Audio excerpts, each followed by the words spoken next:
नमस्कार, गिरिडीह नाउ देख रहे हैं आप। मैं हूं शाहिद रजा। आज हम बात करेंगे झारखंड के घाटशिला में होने वाले उपचुनाव की। ये उपचुनाव 11 नवंबर को होना है, जिसके नतीजे 14 नवंबर को बिहार इलेक्शन के साथ आएंगे। इस चुनाव में बीजेपी और जेएमएम एक दूसरे के आमने सामने हैं। बीजेपी ने बाबूलाल सोरेन को मैदान में उतारा है, तो जेएमएम ने रामदास सोरेन के बेटे सोमेश सोरेन को मैदान में उतारा है।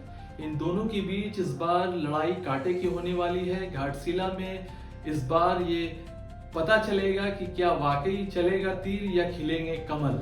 इस बात को लेकर लगातार दोनों पार्टियां जमीनी स्तर पर मेहनत कर रही है। दोनों पार्टियों के बड़े से बड़े नेता जमीन पर काम कर रहे हैं। लगातार जेएमएम के तमाम कैबिनेट मंत्री वहां पर कैंप किए हुए हैं, तो वहीं बीजेपी के बड़े नेता भी लगातार वहां पर कैंपेनिंग कर रहे हैं, डोर टू डोर। और ये लड़ाई जो घाटशिला की है, ये दोनों पार्टियों की साख की लड़ाई मानी जा रही है।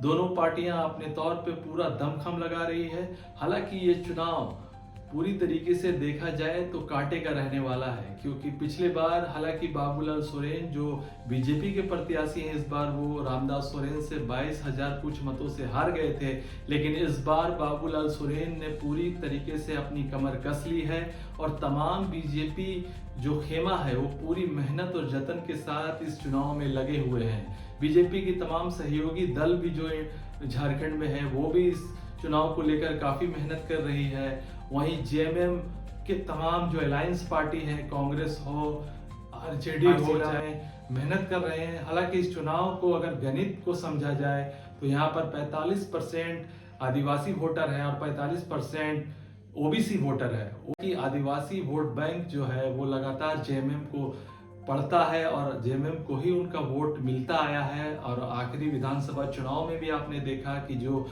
इंडिया अलायंस की प्रचंड जीत के पीछे आदिवासी वोटर का एक मुश्त जेएमएम को जाना माना जाता है। वहीं मैया सम्मान योजना भी एक फैक्टर है, इस चुनाव में पूरी तरीके से कारगर रहेगी, क्योंकि मैया सम्मान योजना महत्वाकांक्षी योजना है जो लगातार राज्य की महिलाओं को 2500 रुपये महीना देने का जो वादा किया था इलेक्शन में, वो लगातार इस योजना को जारी रखे हुए हैं। महिलाओं के खाते में लगातार हर महीने 2500 रुपये डाले जा रहे हैं। तो ये फैक्टर भी घाटशिला के उपचुनाव में आपको देखने को मिलेगा। हालांकि 2,55,827 मतदाता यहाँ पर अपना मताधिकार का प्रयोग करेंगे, जिसमें 1,24,800 कुछ पुरुष मतदाता हैं, वहीं 1,30,900 कुछ महिला मतदाता है।